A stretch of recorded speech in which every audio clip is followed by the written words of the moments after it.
আর হারায় সে বুঝে হারানোর কি যন্ত্রণা। দর্শক, আমি মোজাম্মেল হক সুমন আপনাদেরকে দেখাতে চাই মহাসড়ক থেকে জমিনের দূরত্ব এবং কতটা উঁচু এবং নিচু। সেই ক্ষেত্রে দেখেন আমি এখানে হাত দিয়েছি, হাত থেকে মোটামুটি হাফ ফিট এরকম সম্পূর্ণ রাস্তা জুড়েই রয়েছে।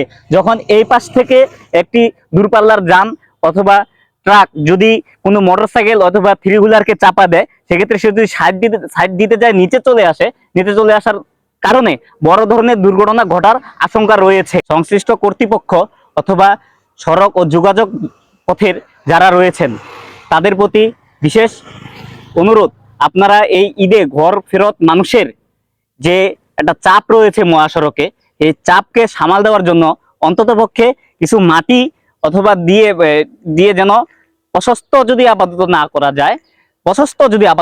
যায়, মাটি অথবা ইটের সুরকি দ্বারা যেন মানে রাস্তাটা সমান করে অথবা লেভেল করে দেওয়া যায়। সেই ক্ষেত্রে দুর্ঘটনা অনেকাংশেই কমে যাবে বলে আমি আশা করছি। ঠাকুরগাঁ এবং রংপুর মহাসড়কের যে দীর্ঘ রাস্তা রয়েছে, যেখানে হাজার হাজার গাড়ি চলাচল করে, তার মধ্যে আমি ঠাকুরগাঁ থেকে দিনাজপুরের যে 30 কিলো রাস্তার মতো আমরা আসছি, তার মধ্যে প্রত্যেকটা রাস্তায় আমি দেখছি প্রত্যেকটা রাস্তা থেকে 1 থেকে 1.5 ফুট করে উঁচু থেকে নিচু।